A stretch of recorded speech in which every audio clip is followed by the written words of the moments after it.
नमस्कार, खबर मध्य प्रदेश देख रहे हैं आप। मैं हूं आपके साथ भावना त्रिपाठी। मध्य प्रदेश शासन के परिवहन और स्कूल शिक्षा मंत्री राव उदय प्रताप सिंह की मौजूदगी में भारत रत्न स्वर्गीय अटल बिहारी वाजपेयी का जन्मदिन मनाया गया। शिक्षा संदर्भ समूह ने पूर्व प्रधानमंत्री स्वर्गीय अटल बिहारी वाजपेयी का जन्म सुशासन दिवस के रूप में मनाया। इस दौरान शिक्षा मंत्री राव उदय प्रताप ने कार्यक्रम को संबोधित किया और सेवा भावना को लेकर अपने विचार भी साझा किए। तो वहीं इस दौरान उन्होंने कहा कि वो कई ऐसे शिक्षक को जानते हैं जो स्कूल नहीं जाते और किराए के शिक्षक लगा रखे हैं। ये एक बड़ी चुनौती है कि हम इन परिस्थितियों से लड़ते हुए कैसे शिक्षा व्यवस्था को बेहतर कर पाएं। तो वहीं इस दौरान बीजेपी के तमाम वरिष्ठ नेता भी मौजूद रहे। सभी ने भारत रत्न अटल बिहारी वाजपेयी को श्रद्धासुमन अर्पित किए और उनके कार्यों और देश सेवा में योगदान को याद कर अटल बिहारी वाजपेयी को नमन किया। पूर्व प्रधानमंत्री अटल बिहारी वाजपेयी के जन्मदिवस के अवसर पर सभी लोगों ने उन्हें श्रद्धांजलि अर्पित की। आपको बता दें कि पूर्व प्रधानमंत्री का जन्मदिन सुशासन दिवस के तौर पर मनाया जाता है। तो वहीं इस दौरान मध्य प्रदेश के परिवहन और स्कूल शिक्षा मंत्री राव उदय प्रताप सिंह ने भी इस कार्यक्रम में शिरकत की। शिक्षा संदर्भ समूह ने पूर्व प्रधानमंत्री अटल बिहारी वाजपेयी के जन्मदिवस को सुशासन दिवस के रूप में मनाया। तो वहीं मंत्री ने कार्यक्रम को संबोधित किया और इस दौरान उन्होंने शिक्षा के क्षेत्र में आने वाली तमाम चुनौतियों को लेकर भी अपनी बात रखी। उन्होंने कहा कि कुछ शिक्षक स्कूल नहीं पहुंचते बल्कि किराए के शिक्षक रख लेते हैं, जो शिक्षा के जगत में एक बड़ी चुनौती निकलकर सामने आ रही है। इसके साथ ही उन्होंने कहा कि शिक्षा के क्षेत्र में कोई कदम उठाए जाएंगे जिससे बच्चों के भविष्य को सुधारा जा सके।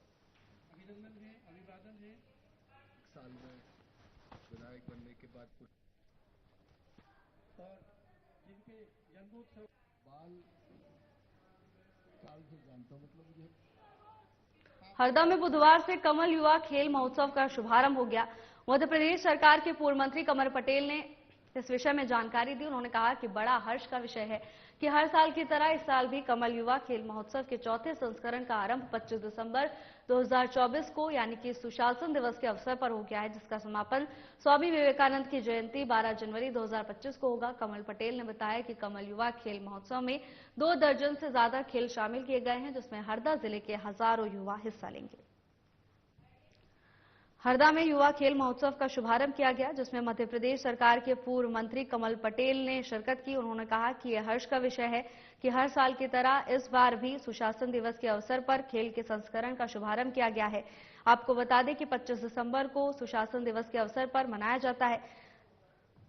समापन स्वामी विवेकानंद की जयंती पर होगा। इसके साथ ही कमल पटेल ने बताया कि युवा खेल महोत्सव में 2 दर्जन से ज्यादा खेल शामिल किए गए हैं और भारी संख्या में खिलाड़ी इस प्रतियोगिता में हिस्सा लेंगे। 25 दिसंबर 2024 को शुभारंभ किया गया। वर्ष में 24-25 में कमल युवा खेल महोत्सव चौथे वर्ष में प्रवेश कर रहा है। हमारे भारत रत्न भारत के पूर्व प्रधानमंत्री हमारे प्रेरणा स्रोत पंडित अटल बिहारी वाजपेयी जी की 100वीं जयंती है 25 दिसंबर बुधवार, और स्वामी विवेकानंद जी की जयंती 12 जनवरी। 25 दिसंबर से 12 जनवरी तक हरदा जिले में कमल युवा खेल महोत्सव चौथे वर्ष 25 दिसंबर को प्रारंभ होगा, जो 12 जनवरी तक चलते पुरस्कार वितरण होगा। इसमें 2 दर्जन से अधिक खेल होंगे, जिसमें हमारे जिले के हजारों बच्चे भाग लेंगे। Kho kho, kabaddi, volleyball, basketball, badminton, table tennis, hockey, football, handball, kabaddi, athletics, mallakhamb और अनेक प्रकार के खेल का आयोजन किया जाता है। सैकड़ों पुरस्कार वितरण किए जाते हैं, ट्रॉफियां दी जाती हैं। उसके पीछे उद्देश्य है कमल युवा खेल महोत्सव के पीछे कि हरदा के बच्चे हर खेल के अंदर भाग लें और हरदा का नाम प्रदेश स्तर पर, राष्ट्रीय स्तर पर, अंतर्राष्ट्रीय स्तर पर गौरवान्वित करें, रोशन करें। हमारा सपना है और संकल्प भी है कि हरदा के बच्चे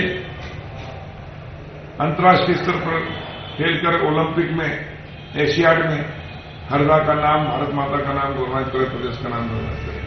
और उसमें हमें सफलता मिल रही है। इस साल अभी खो खो की टीम हरदा की प्रदेश की इसमें टीम गई राष्ट्रीय लेवल पर खेलने भी अयोध्या में, जिसमें हरदा के बच्चे भी करीब आधा दर्जन से अधिक बच्चे उसको राष्ट्रीय टीम में हरदा के शामिल हुए हैं।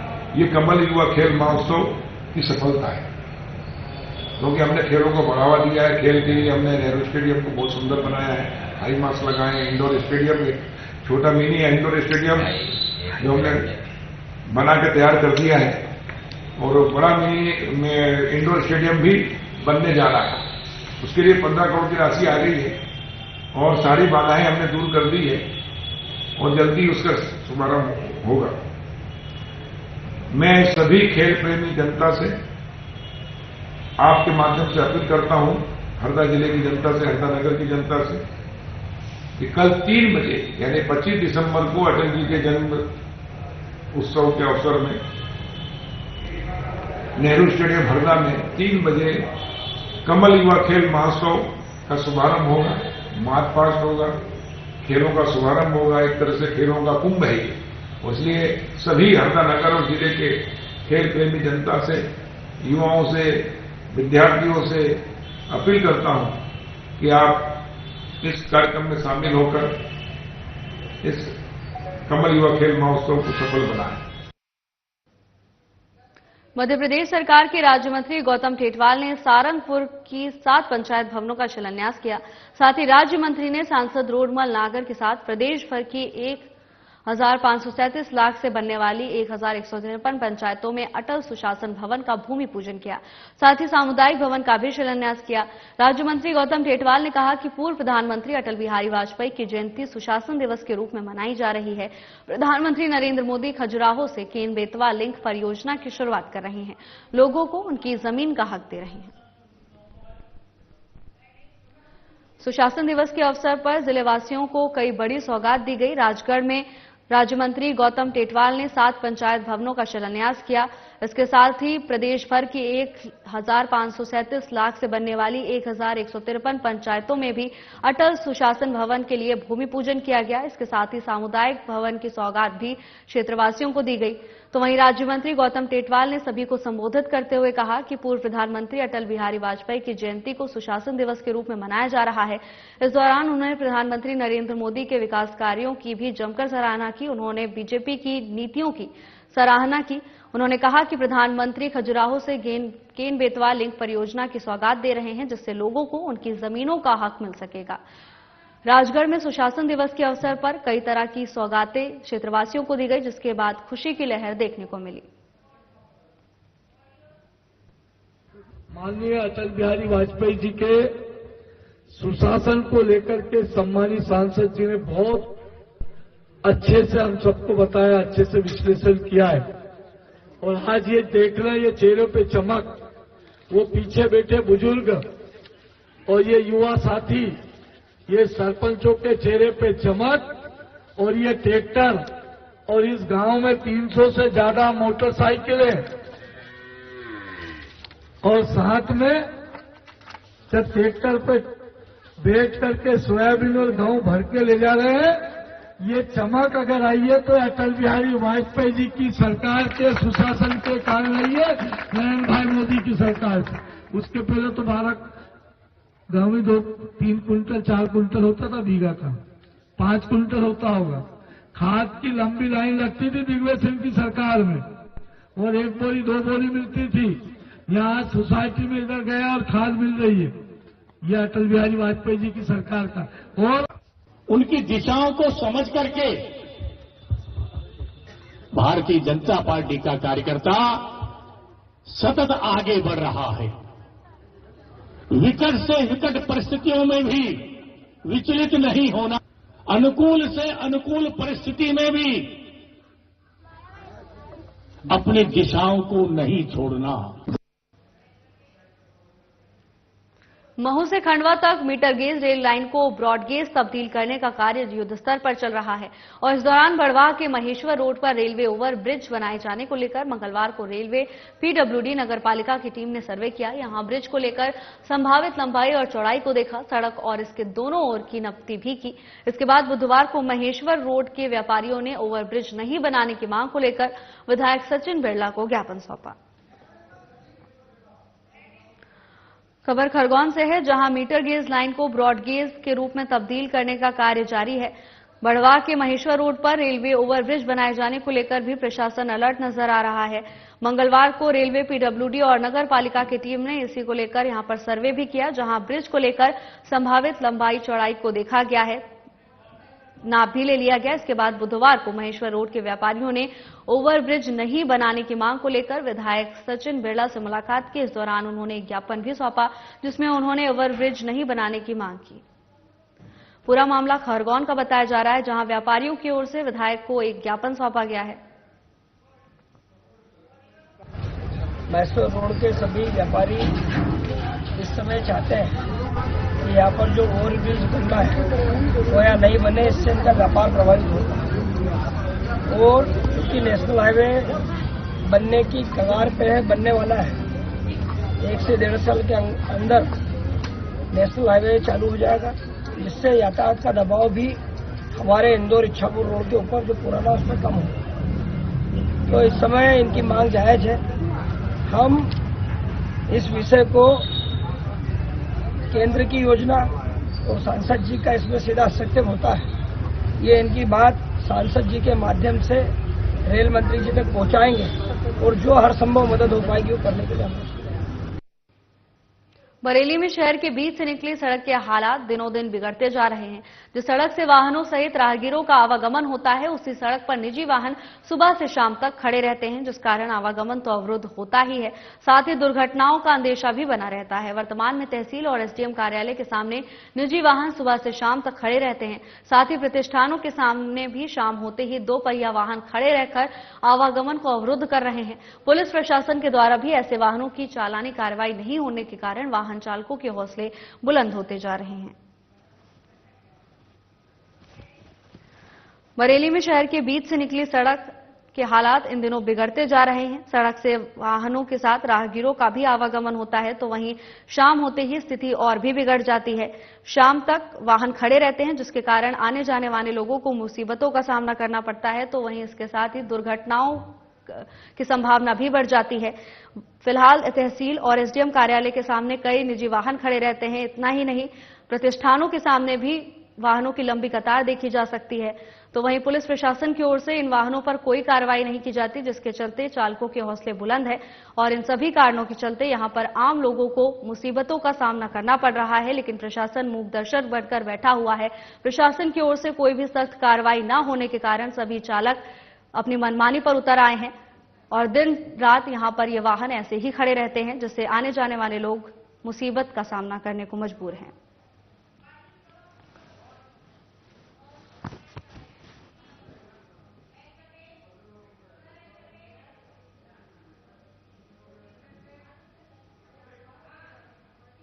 बेहर में स्थानीय जन सहयोग के रूप में दुम्बे हार्डवेयर बिरसा के सौजन्य से शासकीय मॉडल स्कूल बिरसा में इंडिगो पेंट्स के द्वारा उत्सव सेवा इवेंट आयोजित किया गया, जिसका उद्देश्य स्थानीय कलाकारों का सम्मान करना और उन्हें पुरस्कृत करना था। साथ ही विद्यालय के कलाकार छात्रों के लिए विभिन्न खेल और कार्यक्रम संपन्न कराए गए।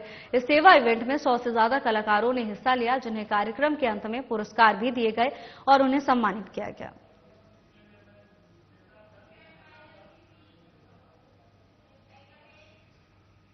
खबर भोपाल से है, जहां ओला ड्राइवर से कुछ युवकों ने मारपीट कर गाड़ी में तोड़फोड़ की घटना को अंजाम दिया। ओला ड्राइवर से मारपीट का वीडियो सोशल मीडिया पर वायरल हो रहा है। मिली जानकारी के अनुसार मारपीट करने वाले युवक में बीजेपी नेता के बेटे और कार्यकर्ता भी शामिल हैं। सूत्रों के अनुसार मारपीट करने वाले युवकों ने अपनी गाड़ी में बीजेपी के झंडे लगा रखे थे।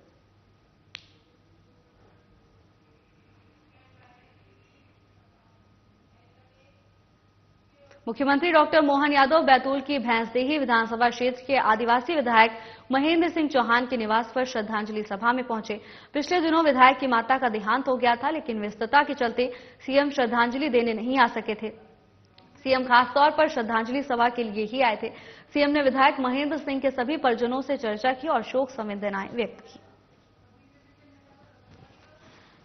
मैं भैंसदेही में हमारे विधायक माननीय महेंद्र सिंह चौहान के माताजी के निधन के अवसर पर आया था। मुझे इस बात का दुख है, स्वर्गीय सुमन भाई चौहान पति केसर सिंह चौहान, जो श्रीमान स्वर्गीय केसर सिंह जी चौहान, उनके पिता दादू सिंह चौहान इस परिवार में 3 पीढ़ियों से जनप्रतिनिधि देते रहे हैं।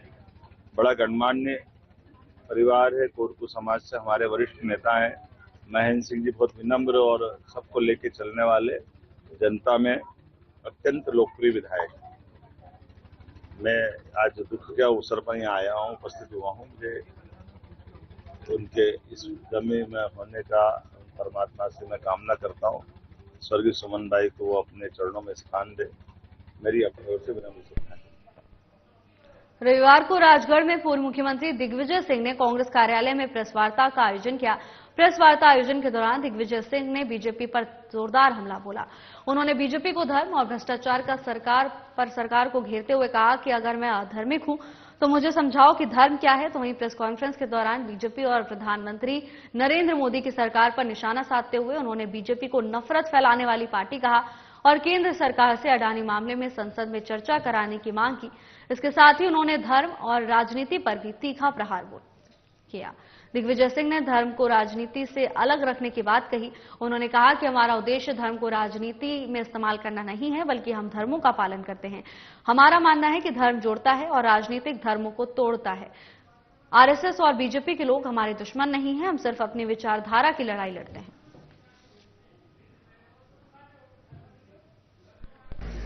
अब भारत का संविधान जो है ये कोई धर्म विरोधी संविधान नहीं है। हमारा क्या कहता है, क्या अधिकार देता है भारत का संविधान?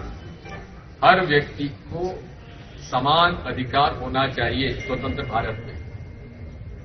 हर व्यक्ति को अपने धर्म का पालन का अधिकार होना चाहिए। हर व्यक्ति को पढ़ाई का, स्वास्थ्य का बराबर हक है। हर व्यक्ति को आगे बढ़ने का अवसर होना चाहिए। अमीर और गरीब की खाई कम होना चाहिए। ये सारी बातें भारत के संविधान में है और हमारा सनातन धर्म भी यही कहता है, सर्वधर्म समभाव। नहीं कहता सर्वधर्म समभाव, विश्व का कल्याण, विश्व का कल्याण। हमारे कोई भी धार्मिक आयोजन सनातन धर्म का बिना शांति पाठ के पूरा होता है क्या? शांति से ही परिवार में और समाज में विकास होता है। अशांति से, टकराव से, लड़ाई से, झगड़े से विनाश होता है और यही सब धर्मों का मूल आधार है। चाहे सनातन धर्म हो, चाहे इस्लाम,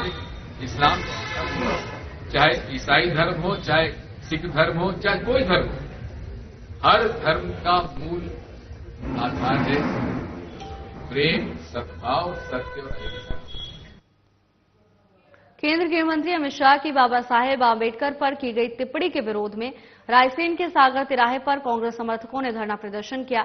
इस दौरान ब्लॉक के कार्यकर्ताओं ने केंद्रीय गृह मंत्री अमित शाह और सरकार के खिलाफ जमकर नारेबाजी की। साथ ही गृह मंत्री को बर्खास्त करने की मांग की।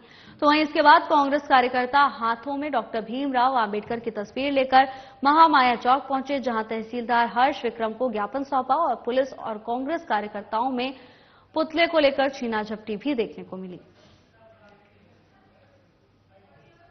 जब समय आया है उनने संविधान पर आघात किया है और इसी क्रम में ये जो भी संसद के अंदर हुआ, जिसमें अमित शाह ने बाबा साहब अम्बेडकर के ऊपर आपत्तिजनक टिप्पणी करी है, ये साफ साफ बताता है कि अमित शाह की मानसिकता क्या है, उनके सहयोगी संगठन आरएसएस की मानसिकता क्या है। ज्ञापन के माध्यम से हमने महामहिम राष्ट्रपति जी से ये मांग करी है कि तत्काल अमित शाह की सदस्यता संसद से भंग की जाए एवं उन्हें गृह मंत्री पद से हटाया जाए एवं अमित शाह को माफी मांगनी होगी, ना कि पूरे दलित वर्ग से, अपितु पूरे भारतवर्ष से, कि ऐसे देश में जहां बाबा साहब अम्बेडकर ने संविधान दिया और ऐसे बाबा साहब के ऊपर अमित शाह अगर आपत्तिजनक टिप्पणी करनी है तो अमित शाह को शर्म के मारे डूब जाना चाहिए। सीधी में भारतीय जनता पार्टी युवा मोर्चा के तत्वाधान में कांग्रेस और उनके नेता राहुल गांधी की ओर से केंद्रीय गृह मंत्री अमित शाह की एडिटिंग वीडियो के दुष्प्रचार और लगातार भ्रामकता फैलाने के विरोध में भारतीय जनता पार्टी युवा मोर्चा में लोकसभा संसदीय क्षेत्र के सांसद डॉक्टर राजेश मिश्रा के मुख्य आतिथ्य बीजेपी जिला अध्यक्ष देव कुमार सिंह चौहान की अध्यक्षता और युवा मोर्चा जिलाध्यक्ष निशांत मिश्रा की अगुवाई में कांग्रेस के वरिष्ठ नेता राहुल गांधी का कांग्रेस कार्यालय के सामने पुतला फूंककर गहरा आक्रोश व्यक्त किया। पुतला दहन करने के पूर्व बीजेपी पार्टी कार्यालय से राहुल गांधी के पुतले के रूप का पुतला फूंका और कांग्रेस भवन के पास पहुंचकर राहुल गांधी का पुतला फूंका। इस दौरान युवा मोर्चा के कार्यकर्ताओं के बीच जबरदस्त आक्रोश देखा गया। इसके बाद सांसद डॉक्टर राजेश मिश्रा ने कहा कि कांग्रेस को बाबा साहेब का लगातार अपमान और तिरस्कार किया है।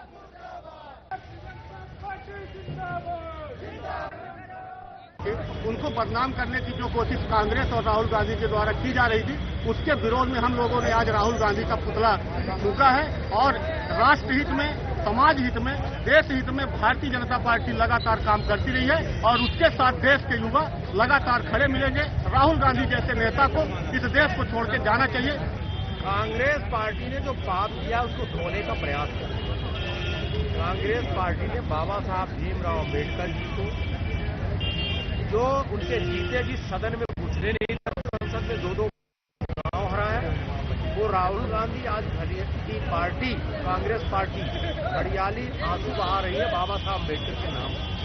जिस कांग्रेस पार्टी ने बाबा साहब अम्बेडकर को अपने शासन काल में भारत रत्न नहीं दिया, बल्कि अपने परिवार के 2-2 लोगों को भारत रत्न दिया, और भारतीय जनता पार्टी समर्थित जब सरकार विश्वनाथ प्रताप सिंह की बनी, तब जो है उस समय पर मैं समझता हूँ भारतीय जनता पार्टी की समर्थित सरकार में जो है बाबा साहब अम्बेडकर को भारत रत्न दिया गया है। ये बहुत महत्वपूर्ण है। इसके बाद सबसे महत्वपूर्ण चीज ये है कि मोदी जी ने बाबा साहब अम्बेडकर जी के जो प्रमुख स्थान थे, जन्म स्थान से लेकर शिक्षा का स्थान, कार्य स्थान, उनके आवास, इसको पंचतीर्थ के रूप में विकसित किया है। और आज जवाहरलाल नेहरू जी ने, जब बाबा साहब भीमराव अम्बेडकर ने एक कोई कैबिनेट मंत्री से कोई सामान्य इस्तीफा देता है क्या? सिर्फ कांग्रेस की गलत नीतियों की वजह से बाबा साहब भीमराव अम्बेडकर ने त्याग पत्र दिया था मंत्रिमंडल से। और मैं समझता हूं उस समय पर जवाहरलाल नेहरू जी ने कहा था कि अम्बेडकर के जाने से कोई फर्क नहीं पड़ता है। आज उन्हीं के जो वंशज हैं, वो अम्बेडकर के नाम में घड़वालू आंसू बहा रहे हैं। उज्जैन के विश्व प्रसिद्ध श्री महाकालेश्वर मंदिर में श्रद्धालुओं से बड़ी रकम लेकर दर्शन कराने का सनसनीखेज मामला उजागर हुआ था। इस मामले में पुलिस ने महाकाल समंदर समिति के कर्मचारी राकेश श्रीवास्तव और विनोद चौकसे को गिरफ्तार किया था, जिन्हें पुलिस ने दोपहर को जिला न्यायालय में पेश कर पूछताछ के लिए पुलिस रिमांड पर भेजा, जिस पर कोर्ट ने दोनों कर्मचारियों को 2 दिन के पुलिस रिमांड पर भेज दिया। बताया जा रहा है कि दोनों कर्मचारियों ने पूछताछ के दौरान करीब 20 लोगों के नाम पुलिस को बताए हैं, जो इनके साथ गोरख धंधे में शामिल हैं। पुलिस अब इन सभी लोगों से पूछताछ करेगी। ये महाकाल समिति के द्वारा शिकायत प्राप्त हुई थी, जिसमें इन्होंने 420 की अमानत में खयानत किया था।